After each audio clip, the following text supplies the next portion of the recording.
has destroyed our American democracy. I don't say this lightly, and I think I'll support my opinion. Why and How Trump Killed American Democracy. Host, The Ancient Texan. Date, April 23rd, 2026. The primary job we forgot. Yo, this is The Ancient Texan. Pull up a chair, but I'll warn you up front. Today's talk isn't for the faint of heart. We're diving into a hard truth. The American democracy, that sacred country that once stood for freedom and the rights of everyone, is currently lying in a coffin. And if you're looking for who drove the final nail, look no further than our current leadership and the buffoon's chaos. See, democracy has one primary job: to control power. There's that famous quote we all know: power corrupts, absolute power corrupts absolutely. We used to understand that capitalism, for all its glory in creating prosperity, needs a leash. Left to their own devices, companies grow into monopolies. Today, we aren't just facing one or two. We have 7 of the largest monopolies in our big 7 tech firms. Our democracy has utterly failed to regulate the power of the rich elite, the giant corporations, and the military-industrial complex. We are dying, and I fear it's terminal. The data of our collapse. Now, I don't just say this because I'm grumpy. The numbers tell a story of a country that has been hollowed out from the inside. The wealth gap. The top 1% of our rich elite now control 50% of our total wealth. A living standard in free fall. While the rich get richer, the bottom quartile of Americans now has a lower life expectancy than the average citizen in Costa Rica. The income reality, an average Mexican's purchasing power parity, PPP income, is actually growing faster than that of the US bottom quartile. We're losing ground to the very people we spent decades looking down on. We've lived in a bubble of stories that have no basis in reality. We fell for the democratic illusion, the idea that casting a ballot alone sustains a democracy. In reality, Citizens United changed everything. Rich people now control who gets to run and who gets reelected. The important decisions are made in back rooms before we ever reach the ballot box. The laws the rich want get passed. The laws the majority want only get passed if they happen to align with what the wealthy desire. The $40 trillion debt trap. The biggest megaforce destroying our future is our national debt. As of early 2026, we are staring down a $40 trillion debt. The interest on that debt is now spiraling out of control, recently exceeding our entire military budget. Neither party has the courage to face this. Instead, our plan B is to just keep printing money to pay the interest. This is a regressive tax on the youth and the working class, devaluing the dollar and driving inflation that wipes out both present and future earnings.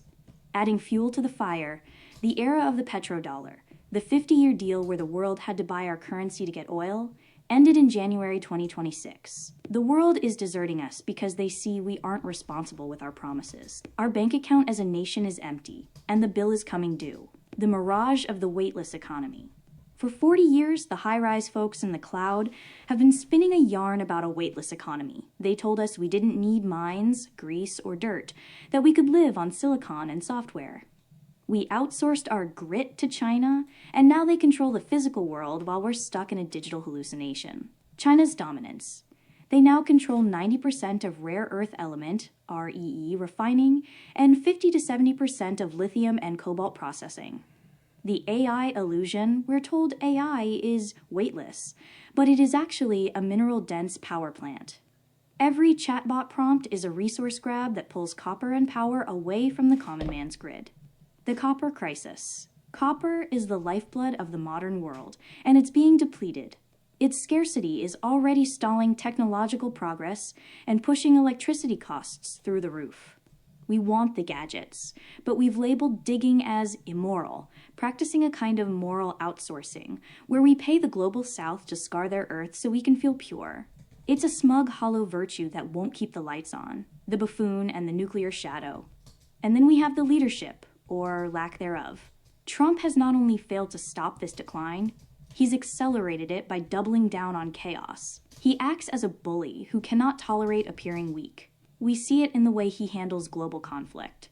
As he refuses to accept defeat or save face, the risk of him turning to nuclear weapons, the ultimate leveler, becomes terrifyingly real. If he clears that path, it gives the green light for others, like Putin in Ukraine, to do the same. It's a tragedy for mankind, fueled by a nation that refuses to accept its lack of exceptionalism. Even his supporters are starting to see the cracks. While they overlooked fraud and treason, they may finally have trouble with him starting wars. He is becoming a lame duck president only 1 year into his term, leaving a mountain of shameful acts that only his cult can approve. The disappearing buffalo. I like to use the metaphor of the disappearing buffalo. America was built on an era of abundance, cheap energy, and plentiful resources that felt infinite. But those herds are gone. We have reached the trailing side of abundance, where technology can no longer hide the fact that the cupboards are empty. Our democracy has broken because we stopped valuing compassion and started worshiping power. We've built a system where justice is not blind, it's bought. We see it in the Epstein story, a dirty, nasty story, where only 2 people were brought to justice for the abuse of hundreds. We defer to the rich, the elite, and the powerful every single time. The path forward? So where does that leave us? The world is starting to boycott America, and frankly, who can blame them? We are a divided house, unable to come together even when our existence is at stake. The only way out is a radical return to reality. We need to restore Americans' love for other Americans. We need to move away from the financial world and back to the physical world. We have to learn to flourish with less stuff and more love for one another. If we don't, the burst of this bubble is going to be the loudest sound in history. Think on it. This is the Ancient Texan, signing off. Do you think the American public is ready to trade material abundance for the profound human connection required to survive this collapse? Have a good one. This is the Ancient Texan.